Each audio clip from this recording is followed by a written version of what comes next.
마음과 성품을 다하여 섬기라, 이런 제목으로 하나님의 말씀을 나누겠습니다. 사랑하는 성도 여러분, 우리가 오랫동안 준비했던 어떤 큰 행사들, 이제는 다 지나가셨겠지만 자녀의 입시도 있었고요. 여러분들의 인생에 굉장히 큰 굵직굵직한 일들이 끝났을 때, 또 가깝게는 이제 교회의 큰 행사가 끝났을 때 한번 생각해 보시면 어떤 마음이 듭니까? 행사가 보통 끝나고 났을 때, 큰 일이 끝나고 났을 때 여러분의 인생에서 그 끝나고 난 이후에 보통 어떤 마음이 드셨습니까? 드디어 끝났다. 이제 좀 쉬자. 이런 안도감.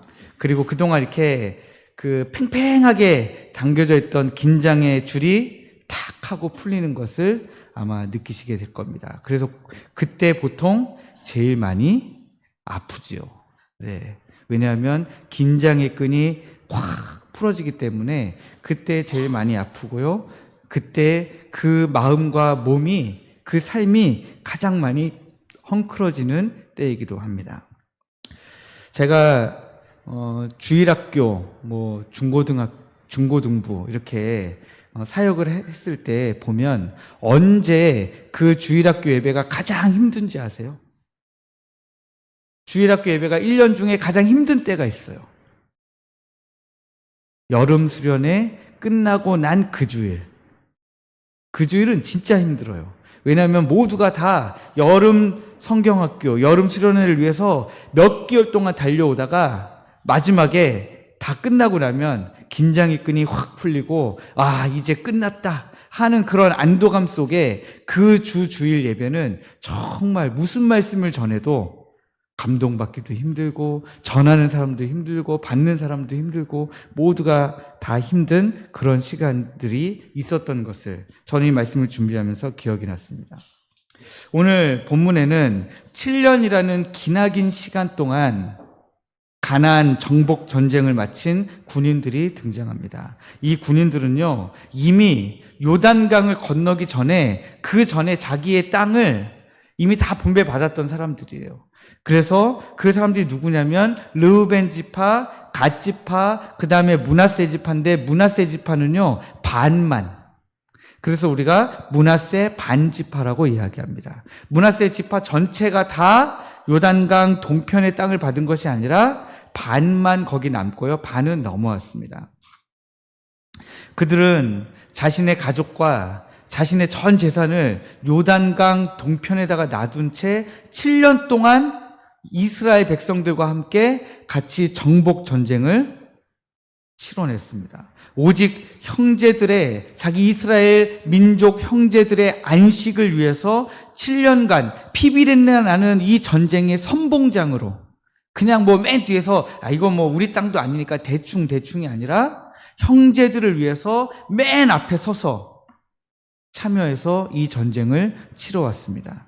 그리고 이제 마침내 전쟁이 끝나고 사명을 다 완수한 시점이 된 겁니다. 이제는 그토록 7년 동안 너무너무 보고 싶었던 가족의 품으로, 자기가 이미 다 받은 그 기업으로, 자기의 장막으로 이제 돌아갈 시간이에요.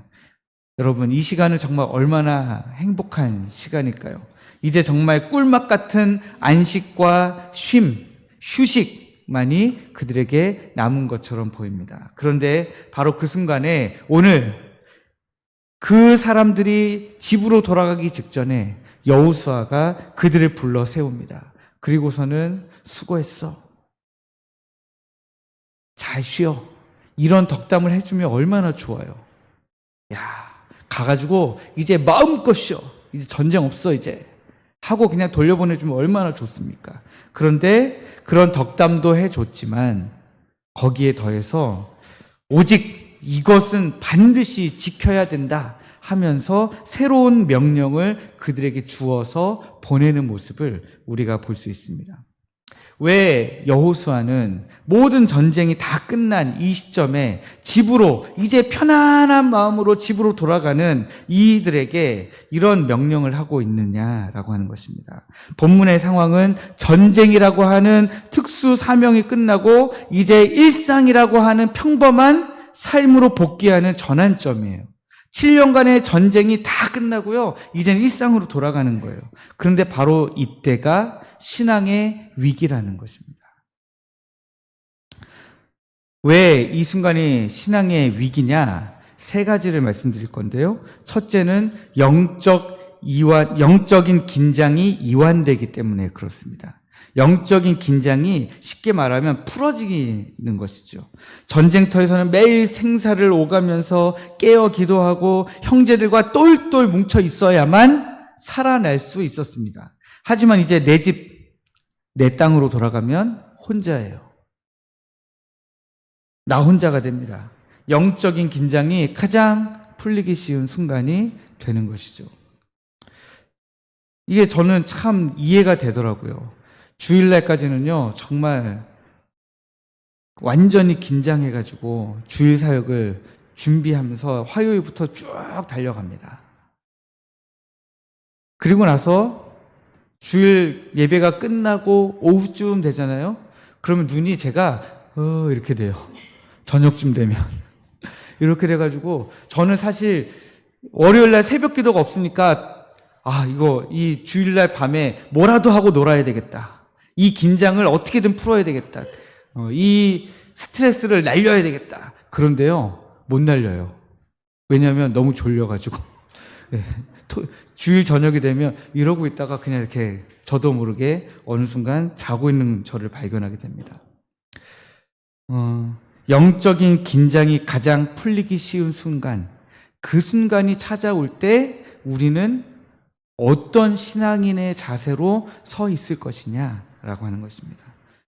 그리고 이렇게 나 혼자 되는 이 순간이 왜 신앙에 있어서 가장 큰 위기의 순간이냐? 두 번째는 사명에서 분리되기 때문에 그렇습니다. 전쟁터에서 앞서서 맨 앞에 나가서 선봉으로 싸우고 승리를 거머쥐고 말씀에 순종해서 나아가는 것은 하나님의 일이었지만 이제 내 집으로, 내 땅으로, 내 가족에게로 돌아가면 하나님이 주신 사명과는 이제 분리되는 것이라고 생각하는 거죠. 그래서 교회 일과 내 일을 분리하게 됩니다. 여러분들 혹시 그런 순간 없으세요? 교회에 오면 교회에서는 권사님이고 집사님이고 안수 집사님과 장로님들이신데 집에 돌아가시면 마치 아무 직분이 없으신 것처럼, 혹은 직장이나 어떤 일터에 가시면 아무런 그런 게 없는 분인 것처럼 혹시 살아보셨던 적 없으십니까? 이렇게 교회 일과 내 일을 분리할 때 영적인 위험이 생긴다라고 하는 것입니다. 세 번째는 지리적인 분리 때문에 그렇습니다. 이제 이 세 지파는 요단강을 다시 넘어서 요단강의 동편으로 갈 예정입니다. 요단강의 동편으로 가면서, 요단강이 그렇게 큰 강은 아니에요. 사실 요즘 같아서는 이건 강이라고 부를 수가 없는 거죠. 그런데 이 요단강을 그냥 건너는 것만으로도 물리적인 어떤 분리점이 생기면서 영적으로 분리되는 그런 위험으로 이어질 가능성이 있다라고 하는 거예요. 교회, 집, 내 삶의 어떤 자리 계속해서 분리해 놓기 시작하면 내 신앙은 교회에선 유지하고 내가 살아가는 그 어떤 장소에서는 분리해 놓기 시작하면 신앙이 여러분들의 삶을 지배하는 것이 아니라 뭔가 분리된 그런 영적인 위험 가운데 놓이게 된다 하는 것입니다. 여러분, 이 모습이 지금 이스라엘 이 세 지파, 르우벤 지파와 갓 지파와 므낫세 반 지파가 처해 있는 이 상황이 어쩌면 우리의 모습이 아닐까 생각해 봅니다. 교회에서 직분 맡아서 1년간 열심히 봉사했으니까 이제 좀 쉬어도 되지 않나. 그동안 내가 열심히 한 게 얼만데 이제 좀 쉬어도 되지 않나. 새생명 초청잔치라고 하는 이 커다란 행사를 앞두고 지난 몇 개월 동안 우리가 이렇게 달려왔는데, 또 이번 한 주간은 이렇게 전교인 새벽 기도회로 우리가 기도하고 있는데, 이거 끝나고 나서 다음 주 27일에는 좀 쉬어도 되지 않나. 27일부터는 이제 연말까지 별일도 없는데 이제 좀 우리의 신앙이 편해져도 되지 않겠나 라고 생각하는 거죠. 이제 잔치가 끝나고 내 일상으로 돌아가면 좀 편하게 신앙생활해도 되겠지 라는 생각을 어떤 분들은 하고 계실 수도 있겠다라는 생각이 듭니다. 이처럼 우리의 헌신이 특별한 이벤트로 끝나버리고 일상의 신앙이 식어버릴 위험이 우리 가운데 존재한다는 거예요. 그래서 사실 이런 행사들이 우리 교회를 한 단계씩 점프하고 다음 계단으로 올라가게 하는 중요한 역할을 하기도 하지만 때로는 이 행사 때문에 이 행사가 끝난 다음에 우리의 영혼은 오히려 더 가라앉을 위험도 있다라고 하는 것입니다. 우리의 신앙이 영어를 써서 죄송하지만 풀타임 신앙이 되어야 되는데 우리의 모든 삶이 다 하나님 앞에 드려지는 신앙이 되어야 되는데 어떤 때는 하나님 앞에 내 신앙의 모습을 가지고 나아가고 어떤 자리를 떠나면 교회를 떠나면 신앙이 없는 사람처럼 살아가는 파트타임 신앙이 될 위험이 우리 안에 있다라고 하는 것입니다. 이 치명적인 위험을 누구보다 잘 알았던 사람이 바로 지도자 여호수아였습니다. 그래서 그 여호수아가 지금 이스라엘 이 두 지파 반이죠. 두 지파 반에게 정확하게 하고 있는 말은 이 두 가지입니다. 첫 번째는 2절과 3절 말씀에서 그들이 지난 7년 동안 이스라엘 민족을 위해서 헌신했던 것을 구체적으로 칭찬합니다. 너희가 모세와 나의 명령을 다 지켰다. 너희들이 정말 열심히 순종해 준 것 너무나도 잘했어. 그리고 또 너희가 너희의 형제를 떠나지 아니하고 오래도록 하나님께서 말씀하신 것을 끝까지 그 책임을 다했다 라고 하면서 그들을 칭찬하고 있습니다. 그들의 헌신과 그들의 순종은 헛된 것이 아닙니다. 하나님은 그들의 이 두 지파 반의 순종과 형제 사랑을 기억하고 계셨습니다. 마찬가지로 우리가 우리 교회를 위해서 그리고 특별히 새생명 초청 잔치를 위해서 지금까지 여러분들이 얼마나 헌신해 오셨는지, 얼마나 노력해 오셨는지, 얼마나 기도해 왔는지 그 수고와 헌신을 우리 주님이 다 기억하고 계십니다. 그런데 여호수아는 여기서 그치지 않고 5절 말씀을 보니까요. 오직 여호와의 종 모세가 너희에게 명령한 명령과 율법을 반드시 행하라고 다시 한번 그들에게 명령하고 있습니다. 수고했어. 그러니까 이제 끝이 아니라 수고했는데 이제부터가 진짜야 라고 이야기하고 있는 것입니다. 진짜 신앙의 승패는 전쟁터라는 특별한 순간에서만 이루어지는 것이 아니라 우리가 우리의 장막으로 돌아간 순간부터 우리의 일상에서 결정되는 것이 이 신앙의 승패인 것입니다. 영적인 전쟁터는요, 교회에 와서만 혹은 이런 행사를 통해서만 하는 것이 아니라 우리의 일상에서 끊임없이 벌어지는 것이다 라고 하는 것입니다. 여호수아는 그런데 이 말씀을 주면서 5절 중반 이후에 보시면 너희의 하나님 여호와를 사랑하고 그의 모든 길로 행하며 그의 계명을 지켜 그에게 친근히 하고 너희의 마음을 다하며 성품을 다하여 그를 섬길지니라 이렇게 이야기하고 있습니다. 여기 보면 마음과 성품을 다하여 섬기라고 말씀하고 있습니다. 이 말씀은 신명기 6장 이스라엘아 들으라 라고 하는 말씀으로 시작되는 히브리어로 쉐마 이스라엘이라고 하는 그 말에서부터 가져온 것입니다. 신명기 6장 5절은 이렇게 기록하고 있습니다. 너는 마음을 다하고 뜻을 다하고 힘을 다하여 내 하나님 여호와를 사랑하라. 이 뒤에 적혀져 있는 말씀이죠. 근데 이 뒤에 뭐라고 적혀져 있어요? 이거는 이제 개역 한글 성경을 따오신 거예요. 개역 개정, 지금은 개역 개정 4판인데요. 지금 이 성경은 개역 한글 성경이에요. 여기에는 뭐라고 되어 있습니까? 성품을 다하여. 네. 여호수아는 지금 가나안 정복이라고 하는 위대한 승리보다 더 중요한 것은 이스라엘의 존재 이유인 쉐마 이스라엘, 쉐마의 삶, 하나님을 전인격적으로 사랑하고 섬기는 삶이라고 하는 것을 다시 한번 이 르우벤 지파와 갓 지파와 므낫세 반 지파에게 각인시켜주고 있는 것입니다. 이것이 왜 중요합니까? 신앙은 아까 말씀드렸듯이 파트타임이 아니라 전인격적으로 드려지는 삶이기 때문에 그렇습니다. 여기에 마음을 다하고라고 했는데 여기 나오는 마음이라고 하는 것은 단순한 감정을 이야기하는 것이 아닙니다. 히브리어로 레바브라고 하는 말로 번역된 이 말은요, 히브리인들이 생각하는 이 레바브라고 하는 단어는 인간의 모든 생각, 의지, 결정, 이런 모든 것을 다 다스리는 내적인 통제 센터를 레바브, 마음이라고 생각하는 거예요. 그리고 그 다음에 나오는 성품을 다하여의 이 성품은 아마 히브리어를 말씀하시는 여러 설교자를 통해서 들어보셨을 수 있겠어요. 네페시라고 이야기합니다. 이 네페시라고 하는 말은 나의 삶 전체, 나의 시간과 나의 모든 에너지를 다 이야기하는 것입니다. 따라서 마음과 성품을 다하라는 것은 어떤 영역도 우리의 삶에서 남겨놓지 말고 남김없이 다 쏟아서 우리 하나님 앞에 가지고 가라는 것이에요. 우리 하나님을 섬기는 데 있어서 내 마음과 내 생각과 내 결정과 내 의지와 내 삶과 내 모든 존재 가운데 그 어떤 것 하나 하나님을 안 섬기는 영역 없이 전 인격적으로 우리 하나님을 섬기라 라고 하는 그런 의미인 것입니다. 또 이렇게 말한 이유 두 번째는 섬김의 동력은 사랑과 친밀함에서 나오기 때문입니다. 5절의 명령을 자세히 보시면 섬기라 라는 말씀만 있는 것이 아니고 그 앞에 전반절에 보시면 사랑하고 행하고 지키고 친근히 하라 이런 4개의 동사가 먼저 나오고 있습니다. 여기에 친근히 하고 라고 하는 이 말이 이 단어를 살펴보면서 히브리어로 살펴보면서 굉장히 마음에 많이 와닿았습니다.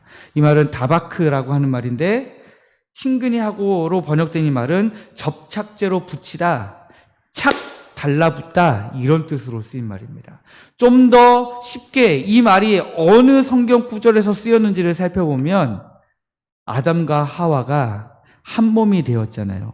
그러면서 우리 하나님 말씀하십니다. 창세기 2장에서 남자가 부모를 떠나 그의 아내와 합하여 한 몸이 될지어다 할 때 쓰인 단어가 이 다바크라는 단어입니다.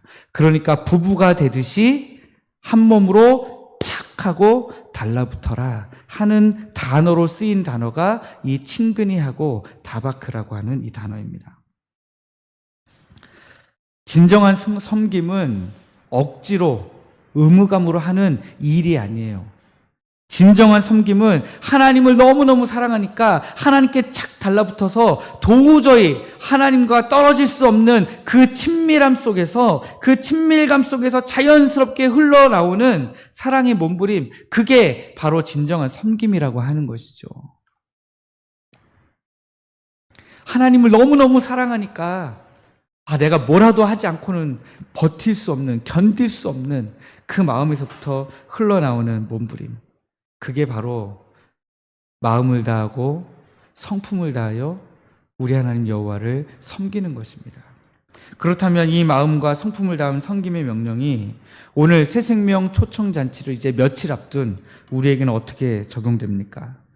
2500년 전에 그냥 이 여호수아를 통해서 이스라엘 백성들에게 전해진 말씀 정도가 아니라 이 자리에서 우리 교회 공동체를 향해서 선포하시는 하나님의 명령과도 같은 말씀인 것입니다. 형제의 안식을 위해서 나의 안식을 포기하라고 하는 섬김의 부르심이죠. 3절에서 여호수아는 너희가 너희 형제를 떠나지 아니하였다, 너희의 책임을 다하였다 칭찬하고 있습니다. 요단 동편 지파들은 7년 전에 이미 자신들의 땅을 받았음에도 불구하고 우리는 우리 땅을 지켜야 되니까 못 가겠어요 라고 말하지 않고 형제들의 안식을 위해 자신들의 안식을 7년간 기꺼이 유보했습니다. 4절 말씀해 보시면 이제는 너희의 하나님 여호와께서 이미 말씀하신 대로 너희 형제에게 안식을 주셨으니, 여기 나온 너희의 형제는 누굽니까? 나머지 9지파 반, 다른 이스라엘 형제들을 이야기하는 겁니다. 그 형제들에게 안식을 주셨으니 그런즉 이제 너희는 여호와의 종 모세가 요단 저쪽에서 너희에게 준 소유지로 돌아가서 너희의 장막으로 돌아가라. 이제 너희도 가서 안식하라 하는 것입니다. 이것이 저는 요 내용에서 새생명 초청잔치의 본질이 여기에 숨어 있지 않나 하는 생각을 좀 해봤습니다. 우리는 이미 예수 그리스도 안에서 구원이라고 하는 영원한 안식을 누리고 있는 사람들이에요. 우린 이미 안식을 누리고 있어요. 세상이 줄 수도 없고 세상이 알 수도 없는 평안과 평강의 은혜를 우린 이미 누리고 있습니다. 그러나 복음을 알지 못하는 가족과 이웃, 동료들은 어떻습니까? 그들은 아직 죄의 속박 아래 사탄의 영적인 전쟁터에서 피 흘리면서 그냥 죽어가고 있는 거예요. 불뱀에 물려서 지금 죽어가고 있어요. 하나님 오늘 우리에게 물으시는 거예요. 너는 이미 얻은 너의 안식에 만족하며 강 건너편에서 구경하겠느냐? 아니면 형제들의 안식을 위하여 너도 건너와서 이 영적인 전쟁터에서 함께 하겠느냐? 그거 다 한 뒤에 돌아갈래? 아니면 아예 오지 않을래? 이렇게 묻고 계신 거죠. 태신자를 위해서 우리의 지금 사실은 뭐 얼마나 편안한 저녁 시간이 될 수 있습니까? 우리가 새벽 기도에 전교인 새벽 기도회로 온 태신자를 위해서 우리가 그 새벽 시간을 포기하고 나와서 기도해야 될 이유가 무엇입니까?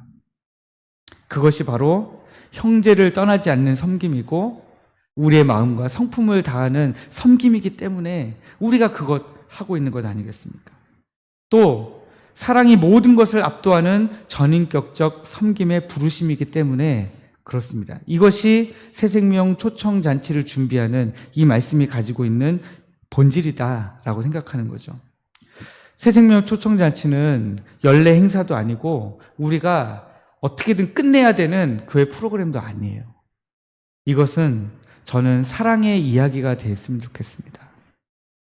하나님이 우리를 사랑하신 이야기, 그리고 그 사랑이 우리를 통해서 전달되는 사랑의 이야기, 그리고 그들이 다시 하나님을 사랑하게 되는 사랑의 이야기, 그 사랑의 이야기가 바로 이 새생명 초청잔치가 되어야 하겠다라는 것입니다. 5절의 모든 명령은 여호와를 사랑하고 라고 하는 단어에서 시작합니다. 왜 우리가 이토록 영혼 구원에 힘써야 됩니까? 우리가 하나님을 사랑하기 때문이고 그 영혼을 사랑하기 때문인 것이죠. 아버지의 마음이 그들을 향해 있기 때문에 우리도 하나님을 사랑하는 마음으로 그 영혼들을 향하여 우리도 아버지의 마음과 똑같은 마음을 품으려고 하는 것입니다. 그 영혼을 사랑하기 때문에 그 생명길을 벗어나 멸망의 길로 걸어가는 사람들, 그 길이 멸망의 길인지도 모르고 넓은 길로 그냥 막 다른 사람들이 다 걸어가니까 따라 걸어가고 있는 그 사람들을 바라보며 애통하는 마음을 갖기 때문에 우리가 이 새생명 초청잔치를 하는 것이죠.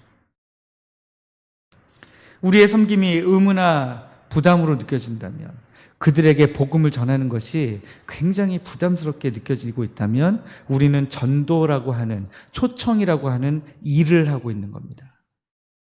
그건 그냥 일이에요. 그런데 우리의 섬김이 사랑에서 시작되면 그것은 헌신이 됩니다. 여러분, 일을 하시겠습니까? 헌신을 하시겠습니까?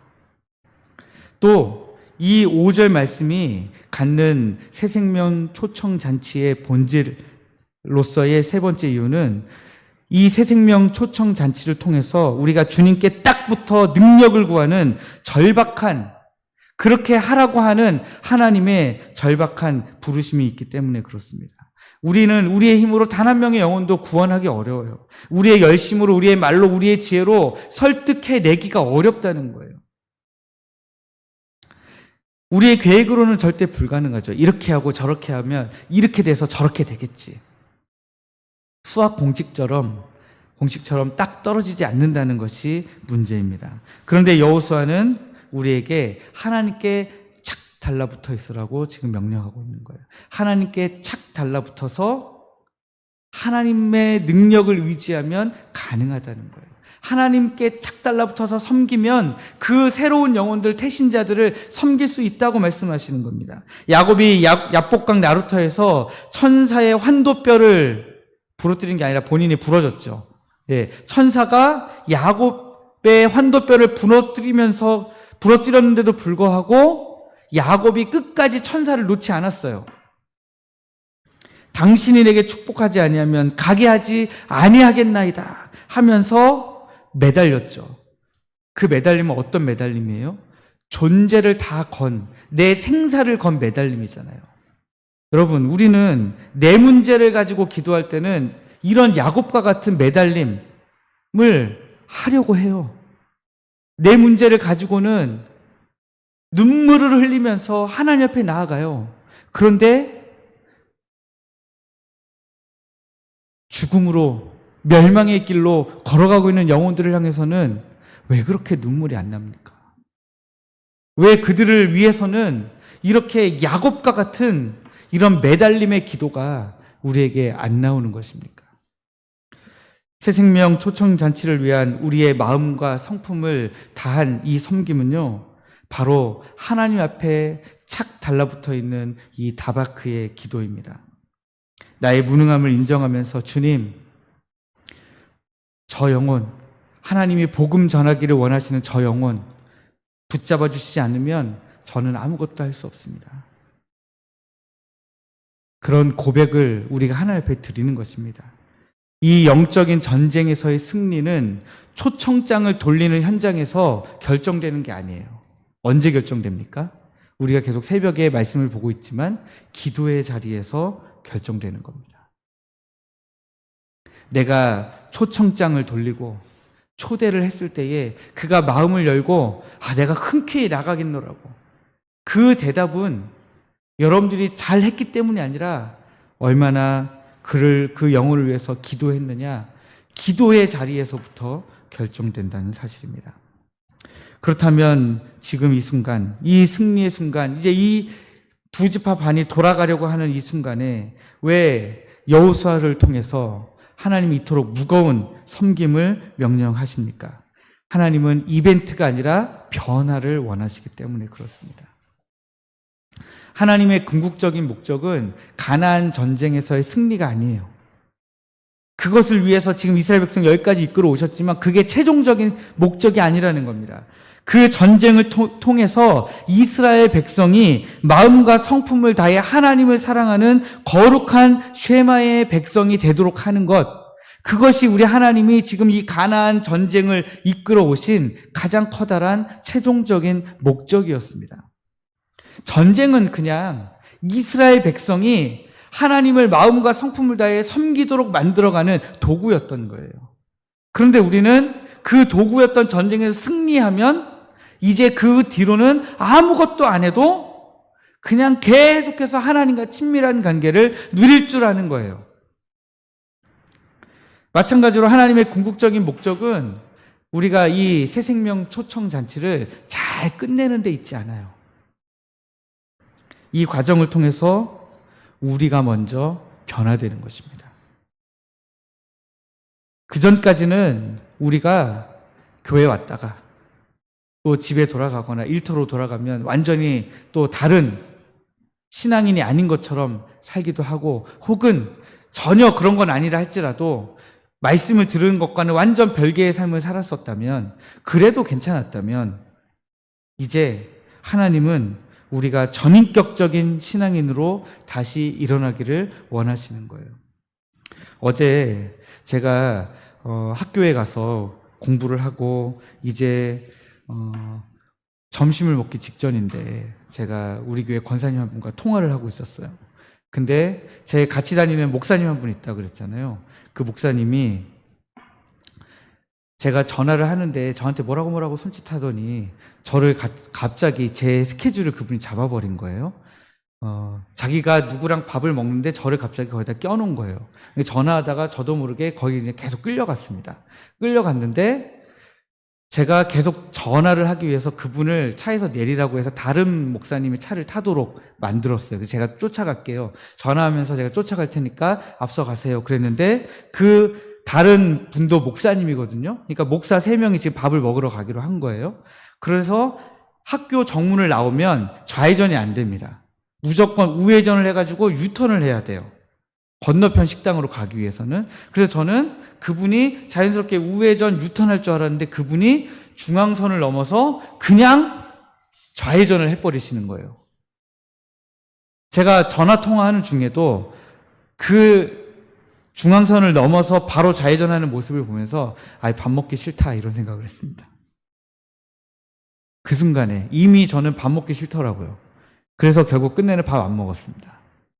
그러니까 근데 그분도 교회에서는 설교를 할 때 얼마나 은혜롭게 말씀을 전하시는 목사님이시겠어요. 저는 얼굴도 못 봤지만. 그런데 그 차로 법규를 위반하는 것을 보는 순간에 제 마음이 좀 저런 분하고 친하게 지내봤자 내가 유익이 있겠나 이런 생각이 좀 들더라고요. 솔직히 제 마음에. 우리의 삶이 그런 것입니다. 나도 모르는 순간에 이 정도쯤이야. 이 정도는 나도 이렇게 이제 될 수 있겠다 하는 것이죠. 또 두 번째, 우리 하나님이 지금 이 두 지파 반에게 이런 말씀하신 이유는 차가운 교회는 새 생명을 품을 수 없기 때문입니다. 차가운 교회는요, 새 생명을 절대 품을 수가 없습니다. 우리 자신이 살아있는 교회, 뜨거운 교회가 되지 않으면요, 새 생명이 와도 자랄 수가 없어요. 그들이 와서 우리 안에 씨앗으로 심겼다 할지라도 우리 자신이 이미 돌짝밭인데 우리가 이미 길가에 있는 그런 교회의 모습이라면 그들이 새 생명이 자랄 수가 없는 거예요. 여러분, 겨울에 손님을 우리 집에 초대했다고 생각해 보세요. 예전에 보시면 이 아랫목, 윗목이 있잖아요. 그래서 따뜻한 데다가 이제 따뜻하게 해놓고 손님을 모셔야 되잖아요.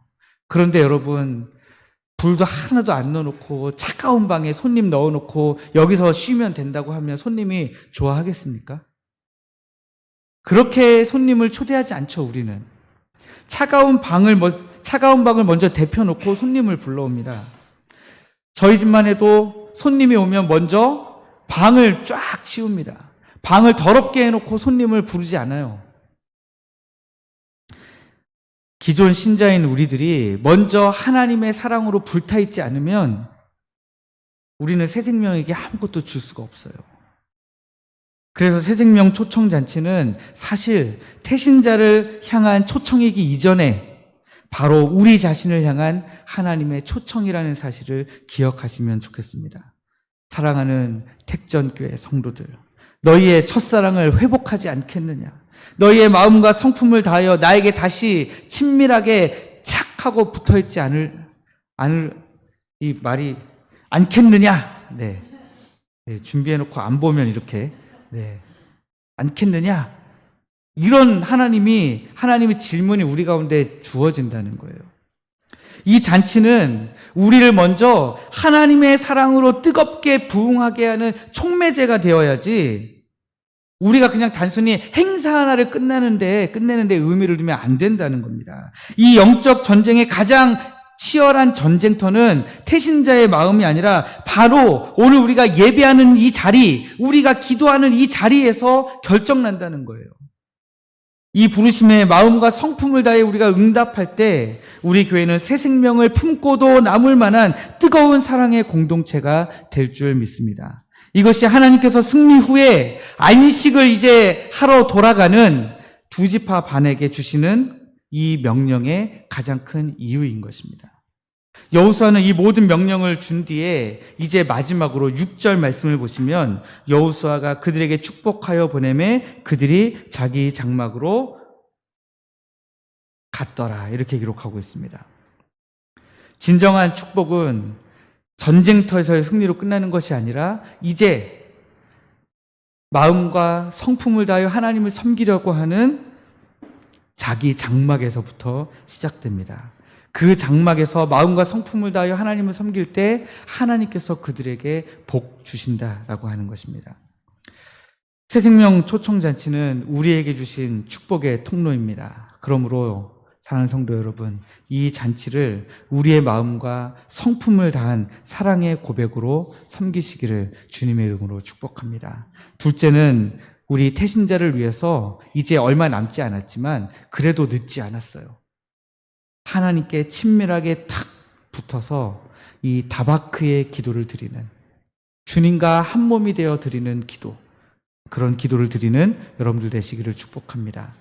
또한 이 잔치가 끝난 후에도 우리의 가정과 일상이라고 하는 삶 속에서 전인격적으로 하나님을 계속해서 섬기기로 이어나가는 결단이 여러분들의 삶에 있기를 주님의 이름으로 축복합니다. 그리하여서 우리의 헌신을 받으시고 우리의 삶의 모든 장막위에 하늘의 신령한 복을 부어주시는 그 하나님의 은혜를 누리는 저와 여러분 되기를 주 예수 그리스도의 이름으로 축복하며 기도합니다.